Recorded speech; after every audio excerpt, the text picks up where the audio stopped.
जय माता दी। जयंती मंगला काली भद्रकाली कपालिनी दुर्गा क्षमा शिवा धात्री स्वाहा स्वधा नमस्तुते। प्रिय भक्तगणों, आज मैं आपको श्री दुर्गा सप्तशती के 9वें और 10वें अध्याय की कथा सुना रहा हूं। राजा ने कहा, भगवान, आपने रक्तबीज के वध से संबंध रखने वाला देवी चरित्र का यह अद्भुत महत्तम मुझे बतलाया है।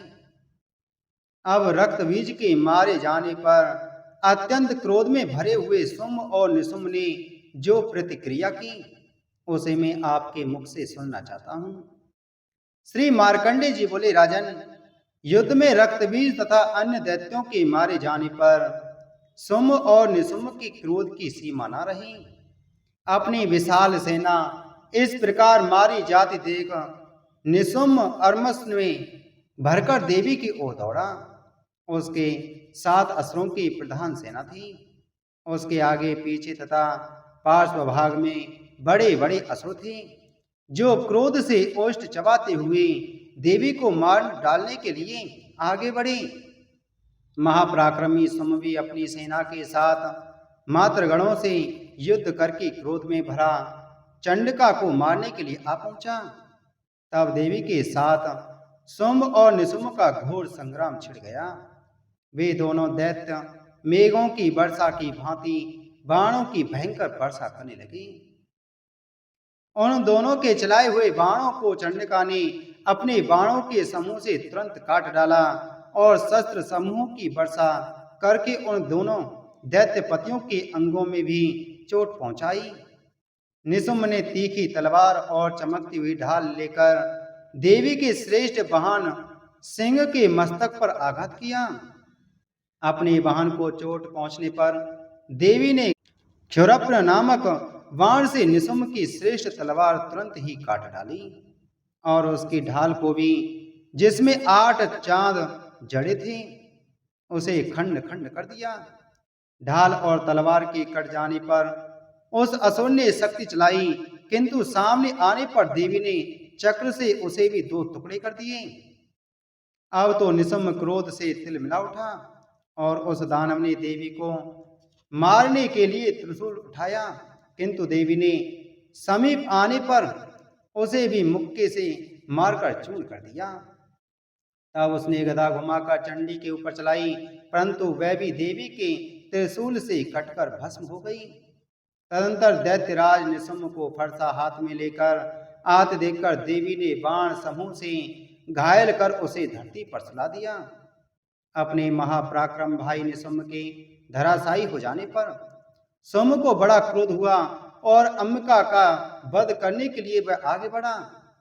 रथ पर बैठे बैठे ही उत्तम आयुधों से सुशोभित अपनी बड़ी बड़ी 8 अनुपम भुजाओं से सारे आकाश को आच्छादित कर वह अतीव शोभा पाने लगा। उसे आते देख देवी ने शंख बजाया और धनुष की प्रतिज्ञा से ही भी अति दुस्सह शब्द किया। साथ ही अपने घंटे के शब्द से, जो समस्त दैत्य सेना को का तेज नष्ट करने वाला था, संपूर्ण दिशाओं को गुंजा दिया।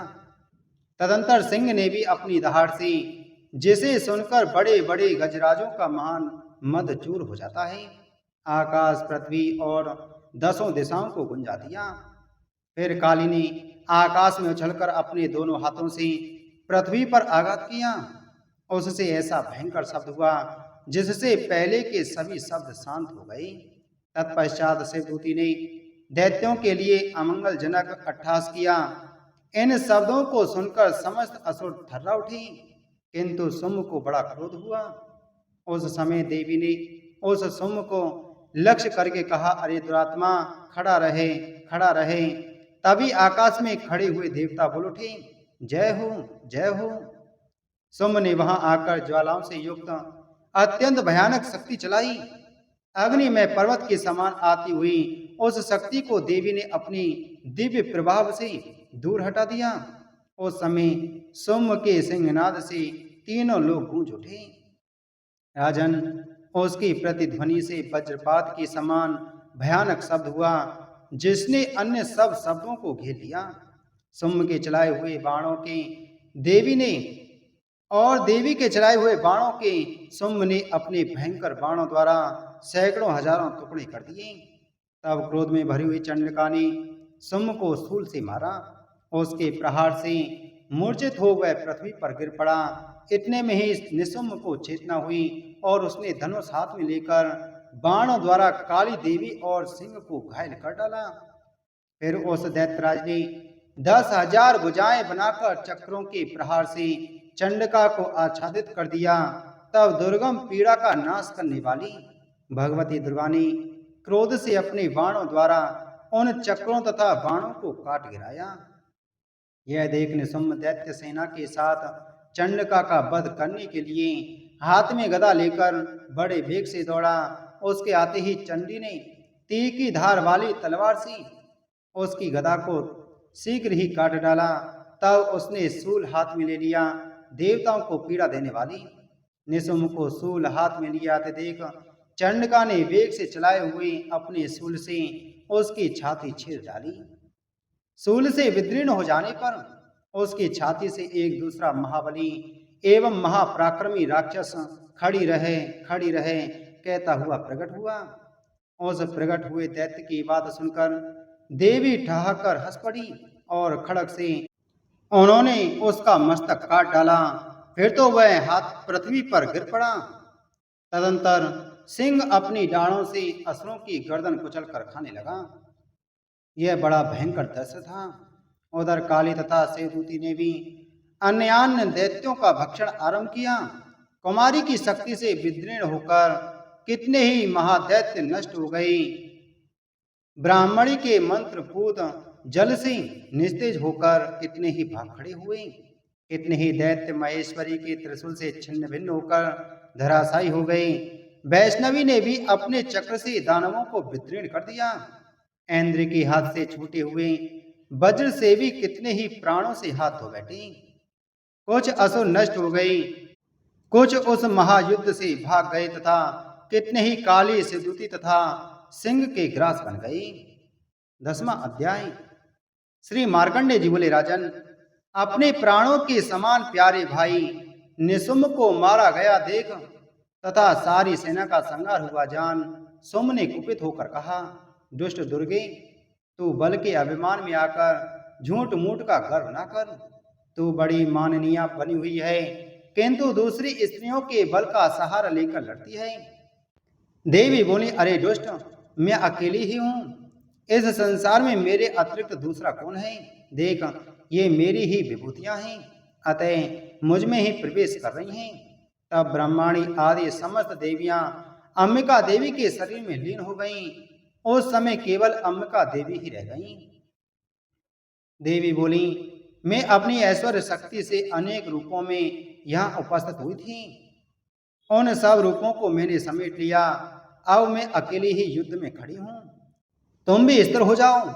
ऋषि बोले, तब देवी और सुम्म दोनों ने सब देवताओं तथा दानवों के देखते ही देखते भयंकर युद्ध छिड़ गया। बाणों की वर्षा तथा तीखे शस्त्रों एवं दारुण अस्त्रों के प्रहार के कारण उन दोनों का युद्ध सब लोगों के लिए बड़ा भयानक प्रतीत हुआ। उस समय अंबिका देवी ने जो सैकड़ों दिव्य अस्त्र छोड़े, उन्हें दैत्यराज सुम्म ने अपने निवारण अस्त्रों द्वारा काट डाला। इसी प्रकार सुम्म ने भी जो दिव्य अस्त्र चलाई, उन्हें परमेश्वरी ने भयंकर हुंकार शब्द के उच्चारण आदि द्वारा खिलवाड़ में ही नष्ट कर डाला। तब उस असुर ने सैकड़ों बाणों से देवी को आच्छादित कर दिया। यह देख क्रोध में भरी हुई उन देवी ने भी बाण चलाकर उसका धनुष काट डाला। धनुष कट जाने पर दैत्यराज ने शक्ति हाथ में ली, किंतु देवी ने अपने चक्र से उसके हाथ की शक्ति को भी काट गिराया। तत्पश्चात दैत्यों के स्वामी सुम्म ने 100 चांद वाली चमकती हुई ढाल और तलवार हाथ में ले उस समय देवी पर हमला किया। उसके आते ही चंडिका ने अपने धनुष से छोड़े हुए तीखे बाणों द्वारा उसकी सूर्य किरणों के समान उज्जवल ढाल और तलवार को तुरंत काट दिया। फिर उस दैत्य की घोड़ी और सारथी मारे गई। धनुष तो पहले ही कट चुका था, अतः अब उसने अंबिका को मारने के लिए उद्यत होकर मुदगर हाथ में ले लिया। उसे आते देख देवी ने अपने तीक्ष्ण बाणों से उसका मुदगर भी काट डाला। इस पर भी वह असुर मुक्का तान कर बड़े वेग से देवी की ओर झपटा। उस दैत्यराज ने देवी की छाती में मुक्का मारा। तब उन देवी ने भी उसकी छाती में एक चांटा जड़ दिया।